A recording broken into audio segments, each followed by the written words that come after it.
It's precisely 8 p.m. in Banjul from our studios on MDI Road. This is the news. First, our top stories. A symbolic anniversary celebrated in style. Tens of thousands gather at the Buffer Zone Park to mark the first-year anniversary of the Coalition Party movement, which ended 22-year Jammeh rule and gave birth to the new Gambia. The slavery and killing of our people must stop. A strong message of solidarity is made by young Gambian activists seeking an immediate end to the oppressive and inhuman treatment of Gambian migrants in Libya. Plus, a shock-home defeat has been suffered by the Gambia women's football team, who lost 5-1 to Ghana in the ongoing qualifiers for the 2018 FIFA Under-17 Women's World Cup. And in Nigeria, disturbing tales of horror are being encountered by migrants returning from Libya. These and more stories coming ahead in the next half an hour. Thanks for joining us. Thousands of coalition supporters stormed the buffer zone to celebrate the anniversary of the coalition of 8 political parties led by Adama Barrow, who won the first December presidential elections. The election was the most tightly fought contest in the Gambia's first democratic change of government through the ballot box. Leaders of the political parties were all represented at the event, with the notable who is conspicuous by his absence. Scores of young Gambians have staged a solidarity march to condemn the torture, killing, and enslavement of migrants in Libya.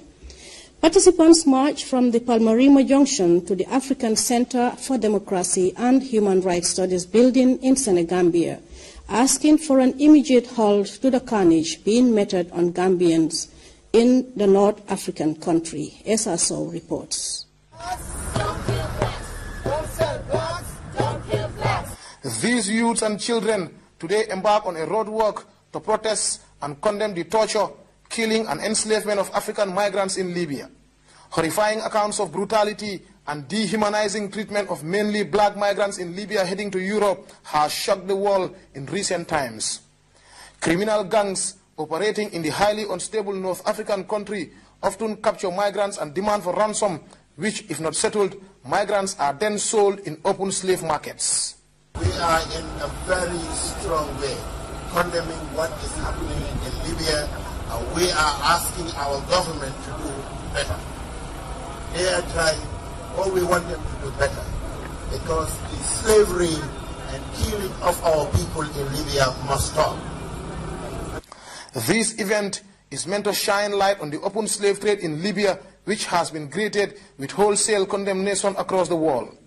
Participants also called on the Gambia government, which recently issued a strong statement condemning these atrocities, to free and repatriate Gambians trapped within the Libyan borders. I want to talk to the American government, who actually caused this situation of instability in Libya, that they should take responsibility and intervene. Because if the young people who are being brutalized in Libya, if they were white young people, America would have intervened. The United Nations would have intervened. The EU would have intervened. The International Organization for Migration estimates that there are 700,000 to 1 million migrants in Libya, and more than 2,000 have died at sea this year. Most of the migrants in Libya are fleeing armed conflict, persecution, or severe economic hardship in sub-Saharan Africa. Their journey usually begins with a deadly trek through vast deserts to Libya, and then involves either braving the Mediterranean Sea on rickety boats headed to Europe, or struggling to survive in one of the overcrowded detention centers run by smugglers on the Libyan coastline. Libya has been more of a lawless country since a long-term autocratic ruler, Muammar Gaddafi, was killed, with rival factions battling for power. Criminal gangs have also taken advantage of the internal instability to embark on an open slave trade. Governments across the world and the international community must act now to stop these criminals. SSO, GRTS News. Magistrates from across the country are benefiting from a 2-day training on justice for children. The capacity building program is meant to strengthen the institutional system of juvenile justice and promote respect for the fundamental rights of children. Uminjai reports. This cohort of magistrates are the latest to benefit from a 2-day training, taking the bench through an orientation on justice for children. Program jointly spearheaded by the Gambia Judicial Training and Research Institute and UNICEF. The 2-day synergy is aimed at strengthening institutional systems of juvenile justice and promotes respect for the fundamental rights of children in conflict and contact with the law. The drive here looks to encourage the implementation of legal instruments ratified by the Gambia. This workshop today is aimed at sharing knowledge on the juvenile justice system in terms of guiding principles, approaches, and dimensions, and to better equip the participants to better understand and promote the respect of the fundamental rights of children they encounter in the juvenile justice system. I must stress the fact that children under this system does not only mean children in conflict with the law, but also child witnesses and victims and other vulnerable ones. Magistrates from across the country will in the next 2 days be provided with first-hand knowledge on justice for children, its different principles, approaches and dimensions for adjudication. Child and gender-sensitive legal structures can also reduce a child's exposure to further violence, abuse and exploitation. There are often cases of children who have been placed in adult prison systems with limited protection, or children being transported in the same vehicle as adult defendants, or the lack of facilities for girls. Children are often detained for longer periods whilst waiting for trial, even for petty offences. Detention should be used in very exceptional circumstances or used as a last resort, said Hussein Tomasi, Special Advisor to the Justice Minister, who further highlighted some of the legal instruments that have been ratified to protect children. The rights and principles governing juvenile justice have been well established on the international conventions, rules and guidelines, such as the Convention on the Rights of the Child, the African Charter on the Rights and Welfare of the Child, the Riyadh Guidelines, Beijing Rules, and Havana Rules, to just highlight the main ones. All these international legal texts are geared towards the protection and welfare of children in juvenile justice and in the best interest of the child. A Justice of the Supreme Court, Jibril Samega Jane, also took time to enlighten magistrates on children issues whilst encouraging them to pay special attention to minors. Children have always been cherished in all societies, particularly traditional societies, and the Gambia is no exception. Protection and the taking care of children has always been a collective role of our respective societies and communities, in addition, of course, to the assigned role for the immediate family. As they sit in the hall to share and enhance their knowledge on juvenile justice, it is expected that at the end of the 2-day training, magistrates will be able to identify the gaps as regards children issues and pave a better way forward to ensure efficient handling of juvenile cases. Uminjai, GRTS. The National Council for Civic Education recently gathered young people and media personnel for a day-long seminar on civic rights and duties of citizens in a democracy. Aissatou Keita was there and she filed in this report. This training of media practitioners is part of efforts to raise awareness on human rights violation of children, to protect their integrity, and also to strengthen the knowledge of journalists on child rights issues. The training is also expected to increase the media interest in children's welfare and therefore help in bringing the issues of children to the public domain for debate and policy development.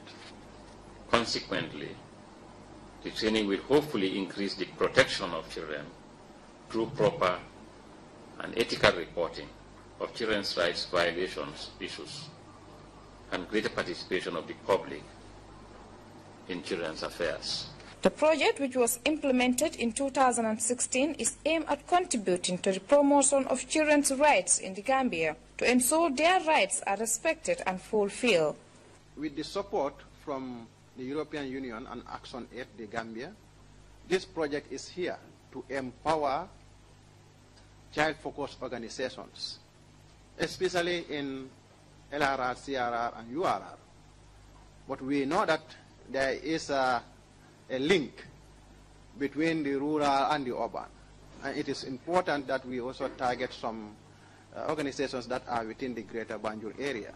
In recognition of the crucial role of the media, the training is expected to create a platform for journalists to better understand national policies that govern child protection and investigative journalism to further enhance public awareness. It is very important to strengthen our partnership with the media. As we advocate for policy changes, we also advocate for accountability. The media obviously have been playing an integral part in what we do in our day-to-day engagement with communities and that of the state.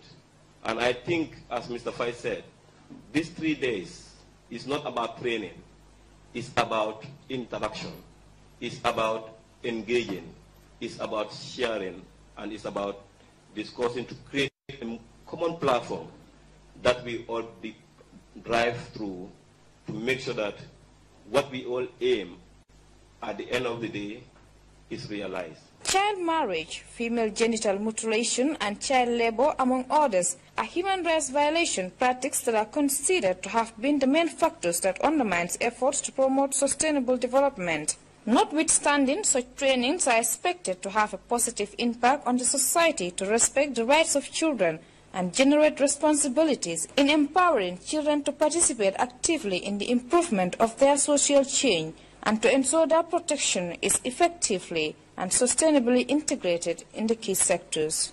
Reporting for GRTS News, I am Kumbaba. Abuka Upper Basic School Maths and Science Club, in partnership with Junior Education Service, Thursday organized a seminar on illicit drugs and drug trafficking at the school hall. The objective is to create awareness on the dangers and health implications of drug abuse. Khadija Tujalo tells us more. Junior Education Service is a humanitarian organization that targets young people with a view to inculcate good values and include the promotion of a drugs-free society. We embark on drug-free the Gambia. This is why we have the plan and have this seminar today at Abuka Upper Basic School to sensitize students the dangers of drugs in the society, because our organization believes students are the future leaders of this country and they are the asset of this country. Discussions here focused on the negative effects of illicit drugs use and social impact of mental illness leading to undesirable actions. Junior Education Services Tamsir Jalo. Students think using drugs can make them pass examination, cannabis, marijuana. So when they take the drugs, they think that they can pass their exams, they can become more intelligent. As far as drug is concerned, it has nothing, absolutely nothing to do with your examination, but rather to damage your health. Maths and Science Club Coordinator Amadou Diallo hailed the developmental contributions made by young people and urged students present to make best use of the opportunity. The students seized the moment to showcase ideas and exposition on the dangers of drug abuse in the form of a stage show and poetry. Please stop smoking. In the end, you cause your people trouble, and then you drag yourself in it, and you shall say, had I not. From the Junior Education Service, Amadou Wuri Diallo also called on students to be responsible citizens and to make choices that will grant them a better future. Like the career you choose as a way of doing things will solely, materialize depending on how much commitment and effort you have put, together. But drugs is a no-go area. That is a bad, attitude. We have seen, and we have our brothers and sisters who are within our own families who are, suffering, because in the end we realize that if you don't even want to associate with them, it's not because we don't like them, but because of what they are using is so powerful that, their mindset, their physical appearance, even the way they look at you sometimes changes.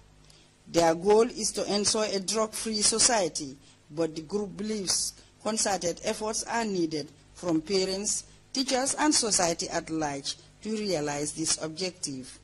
Khadija Tujalo, reporting for GRTS News. The National Council for Civic Education recently gathered young people and media personnel for a day-long seminar on civic rights and duties of a citizen in a democracy. Aissatou Keita was there and she filed in this report.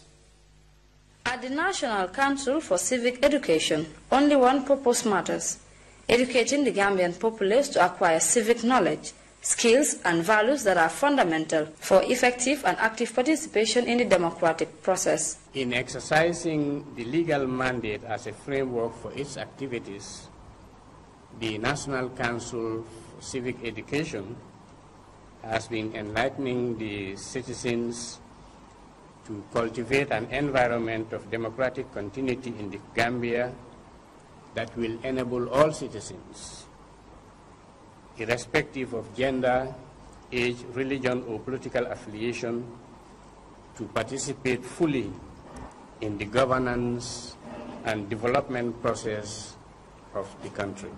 That task is constant, and the reason behind this day-long forum. Civic rights are universal in nature, and therefore it behooves all of us as members of society to work to promoting them. But we cannot promote these rights if we ourselves are not enlightened. And given the fact that the media plays a pivotal role in sensitizing people, we feel it is profoundly important for those of us working in the media to work to building our capacity. And I think this is what this activity is providing us.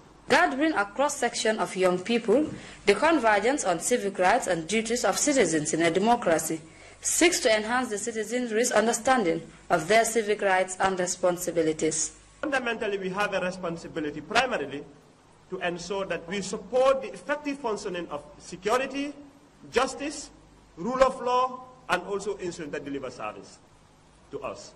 Then within that confine, we'll be able to demand our rights, we'll also be able to effectively discharge our responsibilities. So for me, our roles and responsibilities as young people is to ensure that we live in harmony, demand our rights, but carry out our responsibilities effectively. You are the future of the Gambia, and I encourage you all to seize any opportunity which comes your way that may further enhance your leadership skills. Information is power.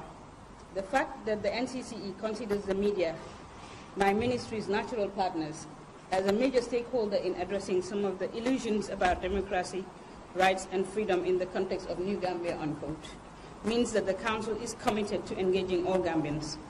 As without the media, both traditional and social, all Gambians will live in darkness as to initiatives put in place to ensure that we rebuild our nation. It is what many see as the answer to educating and raising the public's awareness and civic participation. Such sensitization forums by the NCCE will greatly help to address some of the illusions about democracy, rights and freedom in the context of the New Gambia. For GRTS News, I am Aissatou Keita. The Minister of Health and Social Welfare has said despite significant gains made in fighting HIV and AIDS, the disease still remains one of the world's deadliest epidemics. Safilo Cisse made the remarks in a statement marking World AIDS Day. Let's listen to that. The day is commemorated globally on December 1st to create awareness on AIDS and advocate for positive action to stop the spread of the virus. Minister Lo Cisse revealed that globally, some 36 million people have been affected by the disease, with 35 million people die from it. December 1st is commemorated globally as World AIDS Day. The day was created by the UN system and the world at large to focus on global awareness of the pandemic and generate positive actions to stop the spread of HIV and eradicate AIDS. Minister Lo Cisse noted that the government is determined to provide higher standard of treatment, care and support for the people living with HIV/AIDS. Today, scientific advances have been made in the HIV treatment. There are laws to protect people living with HIV, and we have understood so much more about the condition. Despite this, each year, many new infections occur. People do not know how to protect themselves and others, and stigma and discrimination remains a reality for people living with the condition. World AIDS Day is important because it reminds the people and the government that HIV has not gone away. There is still a vital need to mobilize resources, increase awareness, fight prejudice, and improve education. On World Health Day in 2017, the Gambia joins the community of nations to remember all women, men, children, and young people who have lost their lives to HIV and AIDS. Also on this day, the government of the Gambia, under the leadership of His Excellency President Adam Barrow, reaffirms its commitment to support all those who today live or are infected by HIV. She appealed for community participation to develop a national strategy plan to reduce HIV/AIDS, related stigma and discrimination. Reporting for GRTS News, I am Haji Sumbundu. Welcome back. The Gambia under-17 women's football team has suffered a heavy defeat, losing 5-1 to Ghana in the qualifiers for the 2018 FIFA under-17 Women's World Cup at the Independence Stadium. MS Jallo has more on that.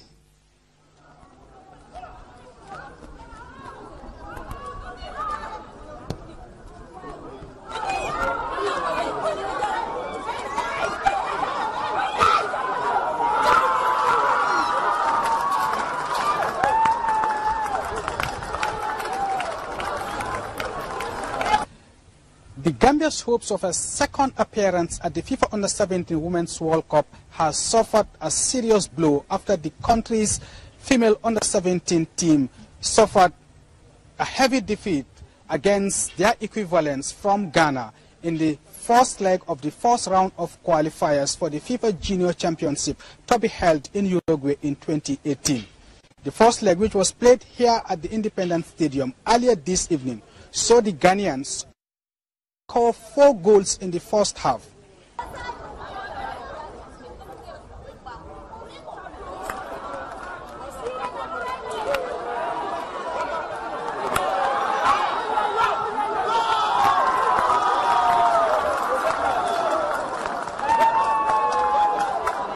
With their captain scoring 4 to help her side to a 5-1 victory and secure a very vital win in the first leg of the qualifiers. The Gambia now has a mountain to climb if they are to turn the deficit in the return leg.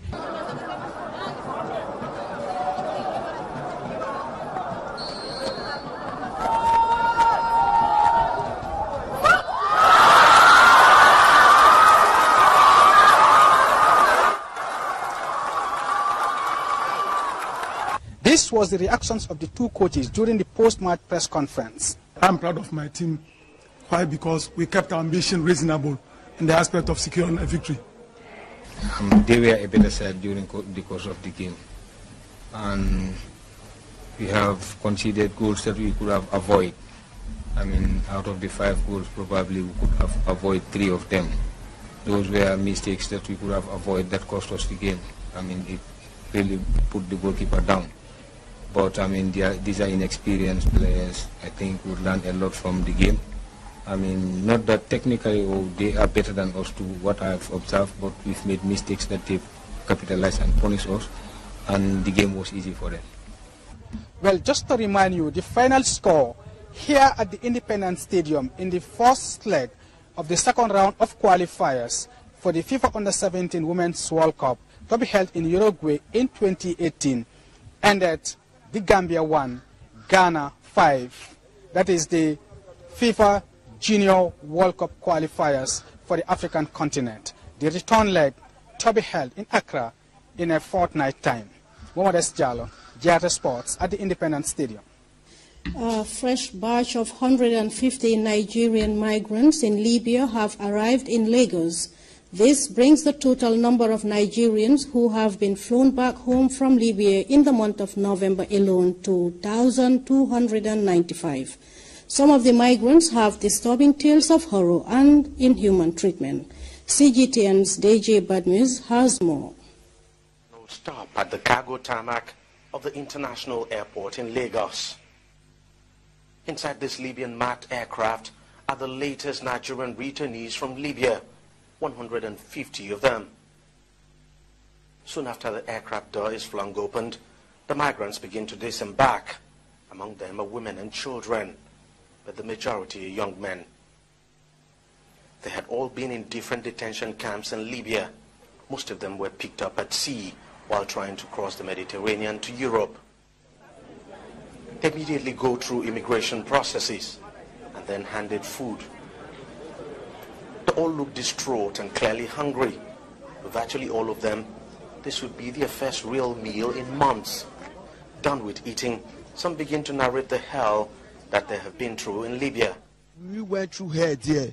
Even there are some people there now which are supposed to have been deported. Some of them have spent a year plus in Gambia. Some of them have spent 8 months in different places where they lock them. Some of them have spent 4 months, 6 months, 8 months. Some of them have done their TC. Some of them have not done their TC. They are still there. Some, every self have every dying. Some of them are getting mad. Mental problem like this lady here. I went to 5 prisons. I was transferred from prison to prison. In fact, let me just cut it short. They caught me on top of the sea. I was about crossing to Italy. So they caught me on top of the sea. They arrested us. Our feeding was once in a day.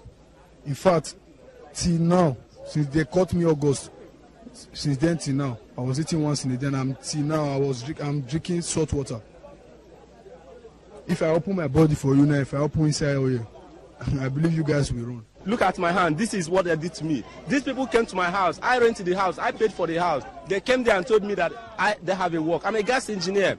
I was doing a work. They came and told me they have a work for me. And I went to do the work. They took me to a warehouse and locked the place up. We have over 150 Nigerians inside the place. And in my present, 3 Nigerians were shot dead and thrown into a river in a place called Suleiman. The name of the man is Ali. Ali. And he works with a man called Osama of Zaria. These people, Osama of Zaria, work with the EU, European Union. They go to the on top of the sea and they pick Nigerians and they lock them in prison. And they force them to control their country and pay them 2,500 dinars. That is about 250,000 naira. You pay that money, they will release you back into the soil. You continue working. It's heart-wrenching to know that there are quite a number of Nigerians who are still left behind. Of course, the government has said it's going to make sure all of them return back home. But for how long this whole process is going to take, we do not know. In all, 5,578 Nigerian migrants have been flown back home from Libya this year alone. And it's all courtesy of the European Union, which has been providing the funding, and the International Organization for Migration, IOM, which has been facilitating the process. While those left behind wait their turn, these ones will relish their newfound freedom. At least for now, the road to full recovery will sure be a tough one for all of them. Dejibatmo, CGTN, Lagos, Nigeria. And before we take leave of you, a recap of the day's main stories.